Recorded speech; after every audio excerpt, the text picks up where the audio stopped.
రాజకీయ పార్టీలకి సంబంధించిన కార్యకర్తలు సోషల్ మీడియాలో చేసే కామెంట్స్ గురించి ఒకటికి 10 సార్లు ఆలోచించండి. ఎందుకు అంటే మనం ఒక 5 to 6 ఇయర్స్ నుంచి తీసుకుంటే సోషల్ మీడియాలో ఏ రాజకీయ పార్టీకి సంబంధించిన ఫ్యామిలీ మెంబర్స్ మీదైనా, లేడీస్ మీద ముఖ్యంగా వాళ్ళకి సంబంధం లేని టాపిక్ల మీద బూతులు మాట్లాడుతూ కామెంట్స్ పెట్టుకుంటూ వచ్చారు. అది రాజకీయ నాయకులు అయ్యారు, మంత్రులు అయ్యారు. వాళ్ళని ఏం చేయాలనేది ప్రెజెంట్ కూటమి గవర్నమెంట్ ఎవరైతే ఉన్నారో వాళ్ళు లీగల్ యాక్షన్స్ తీసుకోవడం స్టార్ట్ అయ్యింది. వాళ్ళకి వణుకు స్టార్ట్ అయింది. ఎవరిని వదలరు, అందరినీ లోపలికి పంపిస్తారు. ఎందుకంటే లా అండ్ ఆర్డరు ఏ రోజన్నా మేల్కొని ఏ రోజైనా కేసులు వేయడానికి అవకాశం ఉంటుంది. ఈరోజు మన గవర్నమెంట్ కదా అని చెప్పి మనం ఇష్టం వచ్చినట్టు మాట్లాడుకుంటూ వెళ్తే రేపొద్దుట అసలు గవర్నమెంట్ వచ్చినప్పుడు తప్పు చేసిన వాళ్ళని, ఇష్టం వచ్చినట్లు మాట్లాడిన వాళ్ళని, రాంగ్ స్టేట్మెంట్స్ ఇచ్చిన వాళ్ళందరినీ లోపలికి పంపించడం అనేది జరుగుతుంటుంది. మనం ఒక 4-5 ప్రెజెంట్ అయితే మనం చూడగలుగుతున్నాం.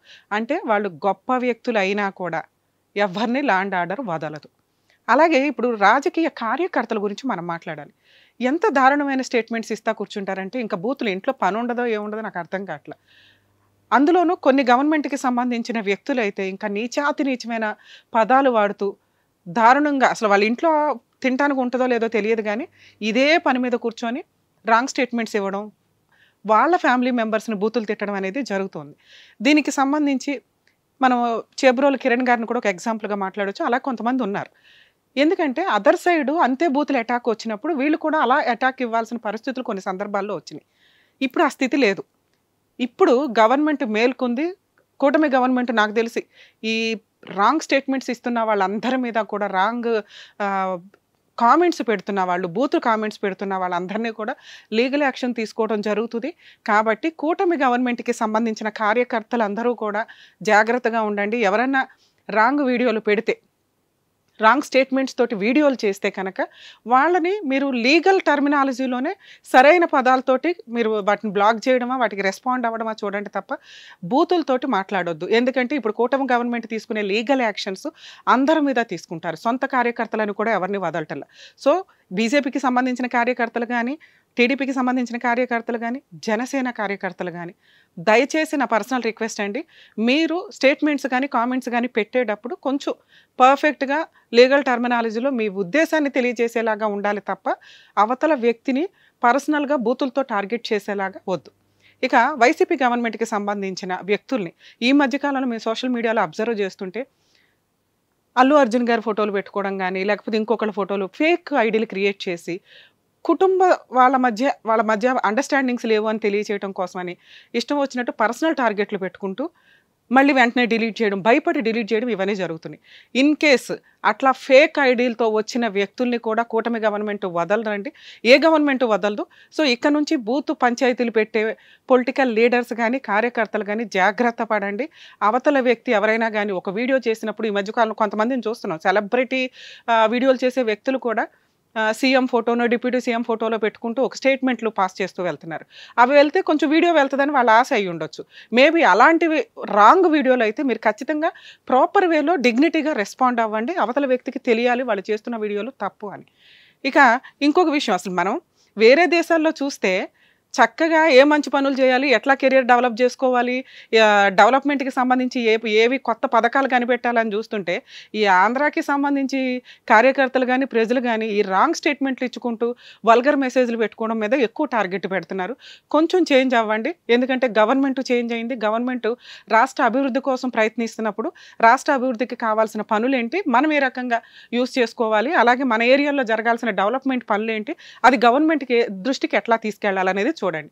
అలాగే రాజకీయ నాయకులు ఎవరైతే లీడర్స్ ఉన్నారో వాళ్ళకి రిక్వెస్ట్ అండి, మీ కార్యకర్తలకి తెలియదు ఏం మాట్లాడాలి, ఏం చేయాలి, ఏంటని. మీరు మీ రాజకీయ పార్టీకి సంబంధించిన గైడ్ లైన్స్ ఏవైతే ఉంటాయో వాటిని కొంచెం వాళ్ళకి తెలియచేస్తే వాళ్ళు హద్దుల్లో ఉండి కామెంట్లు చేయడం కానీ, వీడియోలు చేయడం కానీ చేస్తారు.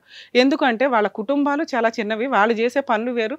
ఎప్పుడన్నా లీగల్ యాక్షన్స్లోకి వెళ్ళాల్సి వస్తే కనుక ఖచ్చితంగా వాళ్ళు లీగాలిటీని తట్టుకునే పొజిషన్లో ఉండరు. వాళ్ళకి తెలియక పార్టీ కోసం ప్రాణాలు ఇచ్చేయటము, ఉన్న డబ్బులు తీసుకొచ్చి పార్టీ డెవలప్మెంట్ కోసం, లేకపోతే అడ్వర్టైజ్మెంట్ కోసం, ర్యాలీల కోసం ఖర్చు పెట్టడము చేస్తుంటారు. సో వాళ్ళకి ఏదైనా అన్యాయం జరిగినప్పుడు వాళ్ళకి ముందుగా చెప్పి వాళ్ళకి ఈ పని చేయొద్దు, ఈ పని చెయ్యండి అని వాళ్ళకి గైడ్ లైన్స్ ఇస్తే కనుక, రాజకీయ కార్యకర్తలే ఊపిరి కాబట్టి రాజకీయ పార్టీలకి వాళ్ళని ప్రొటెక్ట్ చేసుకోవాల్సిన బాధ్యత వాళ్ళకు ఉంటుంది. వాళ్ళకి గైడ్ లైన్స్ పాస్ చేయండి.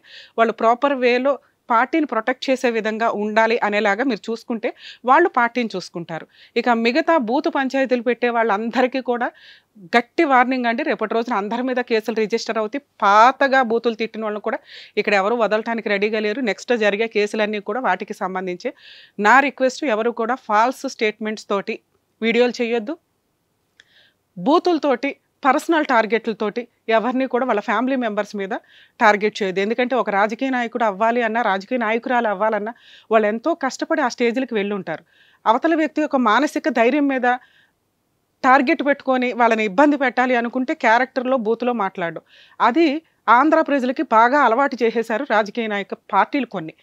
దయచేసి నా రిక్వెస్ట్, ఇక్కడ నుంచి రాజకీయ నాయకులు మనం చూస్తూనే ఉన్నాం పార్లమెంట్ అసెంబ్లీలో. దయచేసి నా రిక్వెస్ట్, మనం ఇప్పుడు చూస్తూనే ఉన్నాం అసెంబ్లీలో పరిపాలనకి సంబంధించి డెవలప్మెంట్కి సంబంధించి మాత్రమే మీటింగ్ జరుగుతుంది. బూతులు జరగట్ల, బూతు పంచాయతీలే లేవు. అంతకుముందు అవి ఉన్నాయి, ఇప్పుడు మారిపోయింది. ఇక నుంచి రాజకీయ నాయకులు లాగానే డిగ్నిటీగా అసెంబ్లీకి సంబంధించి డిగ్నిటీని మెయింటైన్ చేస్తారు. అలాగే కార్యకర్తలు కూడా ఎవరైతే రాంగ్ స్టేట్మెంట్స్ ఇచ్చే వ్యక్తులు ఎవరైనా ఉంటే కనుక వాళ్ళ మీద లీగల్ యాక్షన్ తీసుకోవడం జరిగింది. ఇక నుంచి జాగ్రత్తగా ఉండాలని నా రిక్వెస్ట్. హిట్ టీవీ యాప్, ఇందులో short news, live news, entertainment shows, movies, digital magazines తో పాటు మీ జిల్లా వార్తలను కూడా ఫ్రీగా చూడొచ్చు. ఇంకెందుకు ఆలస్యం, వెంటనే హిట్ టీవీ యాప్ ని డౌన్లోడ్ చేసుకుని ఫ్రీగా ఎంటర్టైన్మెంట్ పొందండి. Hit TV app. Hit TV app. Please download hit TV app. Hit TV app ని ఫ్రీగా డౌన్లోడ్ చేసుకుని ఎంజాయ్ చేయండి. మీకు నచ్చిన ఎంటర్టైన్మెంట్ కోసం హిట్ టీవీ యాప్ ని ఫ్రీగా డౌన్లోడ్ చేసుకుని ఎంజాయ్ చేయండి. హిట్ టీవీ యాప్ ని డౌన్లోడ్ చేసుకుని ఆస్వాదించండి, ఆశీర్వదించండి. ఇంతమంది సెలబ్రిటీలు హిట్ టీవీ యాప్ ని డౌన్లోడ్ చేసుకోండి అని చెప్తున్నారంటే ఎంత మంచి యాప్ ఆలోచించండి. అమెరికా అమెరికా అమెరికా అమెరికాలో చదవాలనుకునే వాళ్ళకి విశ్వసనీయమైన పేరు మన శౌర్య కన్సల్టెన్సీ. UK లో 1 year masters, UK లో 1 year masters, 2 years work permit up to 5 years visa. Contact Saurya Consultancy. Contact 89851 89851.